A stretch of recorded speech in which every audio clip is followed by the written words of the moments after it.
Most NRIs don't decide to stay abroad forever, they just never decide to leave. And that one distinction between choosing and drifting is what this video is entirely about. If you have spent 5 years, 10 years, maybe 15 years outside India, you know the math, you are earning more than you ever imagined back home. So on paper, it looks like the right call: stay longer, save more, wait for the perfect moment. But here's the thing nobody is telling you: that perfect moment has a deadline, and most people miss it. Today, I'm going to break down exactly why, using real numbers, real story, and a framework that most people spend years figuring out the hard way. By the way, I'm Nikhil. I'm a chartered accountant by profession with nearly 2 decades of experience with EY, PwC, and one of India's top wealth management firm before launching my own startup. This is Finicky, where I simplify money the same way I practice it. Now, let me ask you something honest. You have been out of India maybe 5 years or even 15 years. You've built a career, a savings account, maybe even a house with 2 garages. You send money home every month. You celebrate Diwali in a parking lot with paper plates and cold samosas, and you tell yourself, this is fine. I am living my dream. But somewhere in the back of your mind, there's a question you don't say out loud. When did I last actually feel at home? Because the truth is, a lot of NRIs aren't just working abroad, they're waiting for one more promotion, one more year, one more milestone, and before they know it, 10 or 15 years have passed. And the home they always plan to return to slowly starts to feel unfamiliar. So the real question isn't whether you'll want to return. Most of you know you want to.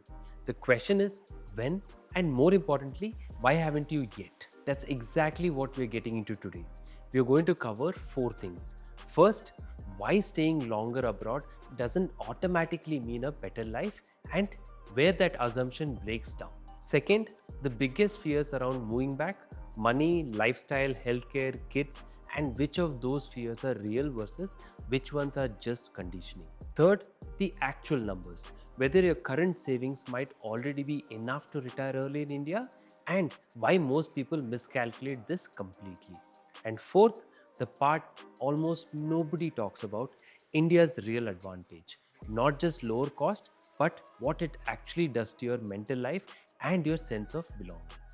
Let me start with the story. Arjun spent 14 years in the US, in the Bay Area specifically, one of the most expensive places on the planet. He and his wife both had jobs, 2 incomes in Silicon Valley, but they still could not save meaningfully.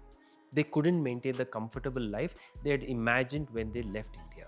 The math just didn't work because in the Bay Area, even a very good salary gets eaten alive. Rent, daycare, health insurance, grocery, federal and state taxes, everything compounds. After 14 years, Arjun also had no green card in sight. He'd spent over a decade building a life in the country that could ask him to live the moment he lost his job. So one day, he sat down with his family and asked a simple question: what if we stop waiting for America to make us feel secure?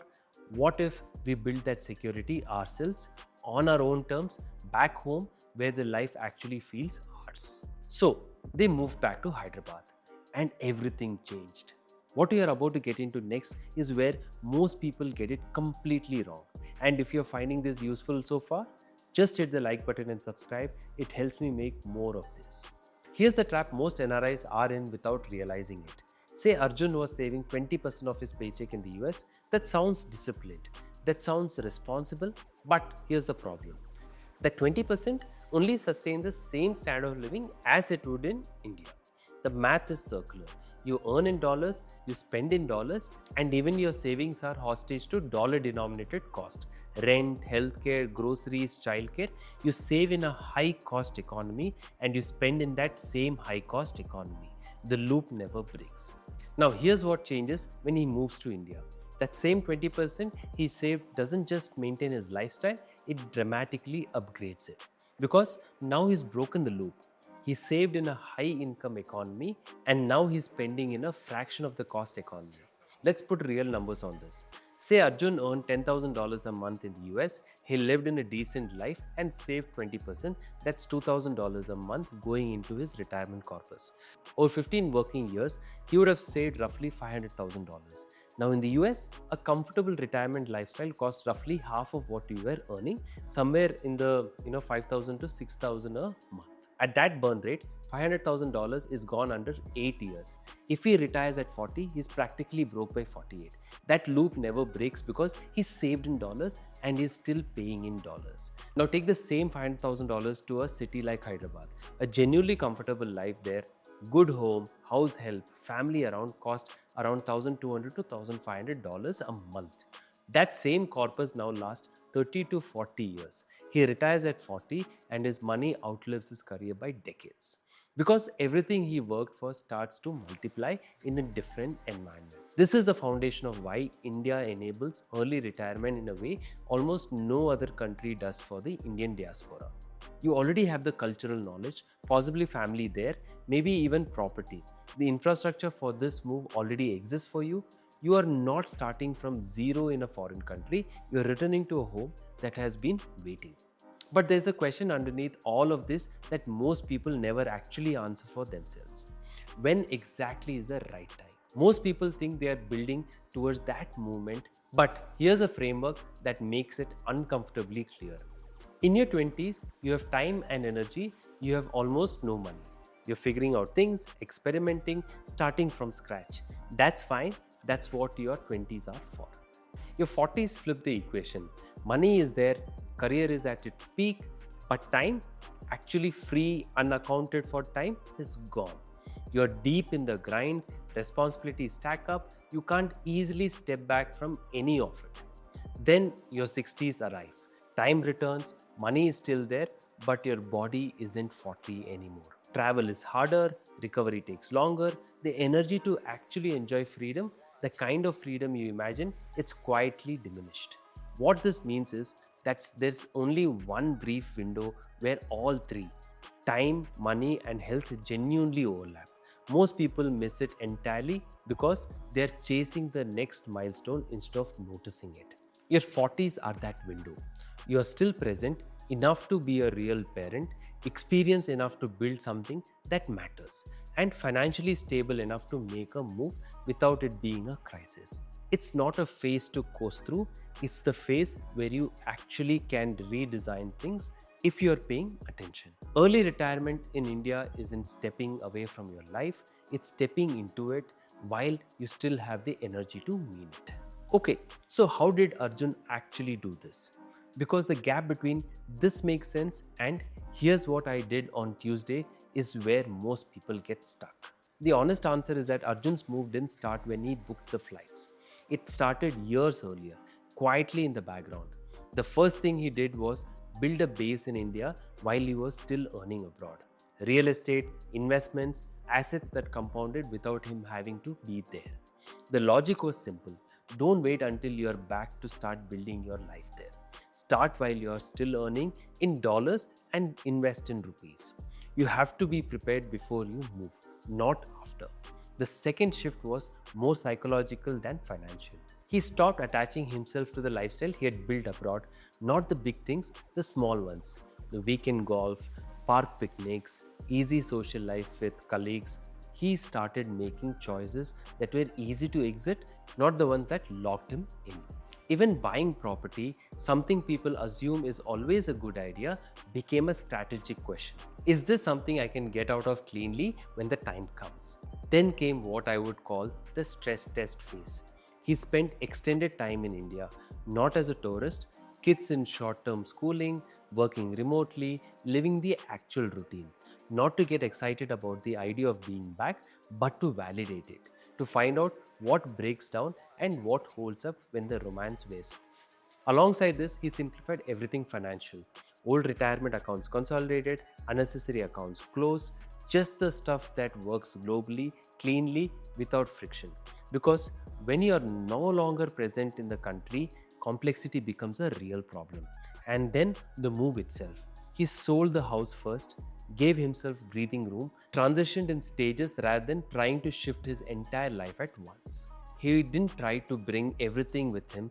The lighter the move, the cleaner the break. What looked dramatic from outside was a 5 to 7 years of quiet decision. No single leap, just series of deliberate steps. each one making the next one easier. And if you're still there thinking, Nikhil, is this a retreat? Am I giving up? Did I lose? Let me flip that completely. Arjun spent 14 years in the US without a green card, one layoff, just one, and he would have to face a forced, chaotic return to India with no plan, no preparation, and no control. That scenario is the risky one.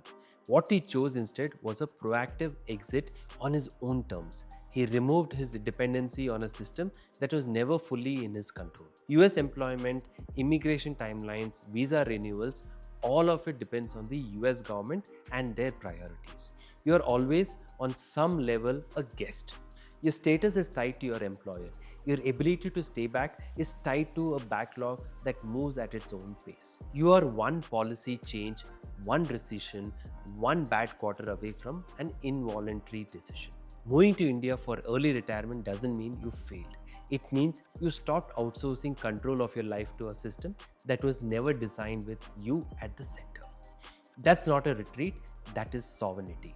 Now, and I want to be clear about this, when I say early retirement, I'm not talking about doing nothing. Arjun's life after the move is full.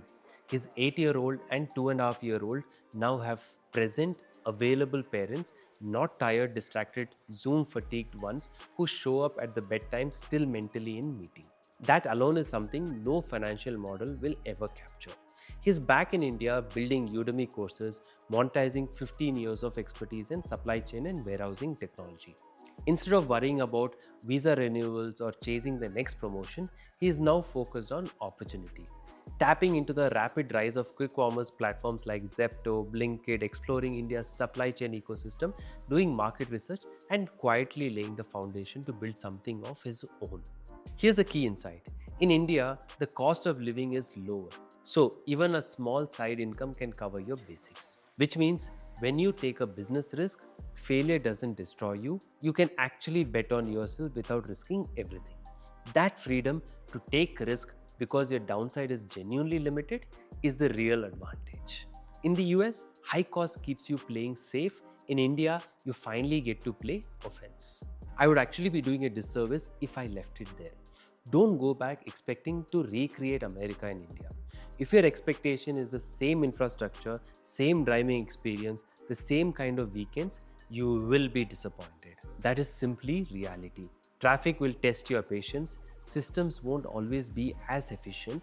The pace of life is different.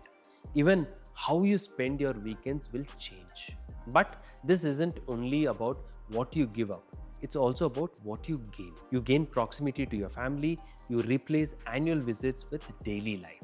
You gain cultural familiarity, the language, the food, the cultural or social norms. Everything is yours again. You stop adjusting, and most importantly, you gain a sense of belonging. If you've lived abroad for years, you know this feeling, the low grade awareness of being from somewhere else. When you remove that, something shifts. Your mental bandwidth frees up, you feel more settled, more grounded. Even your kids often adapt faster than you expect, especially with some continuity in their schooling. This is why the decision to return is never just financial, it's a quality of life decision, and psychological well being is a very large part of that equation. Go in clear eyed, not starry eyed, not just cynical, just honest about what you're trading and what you're gaining.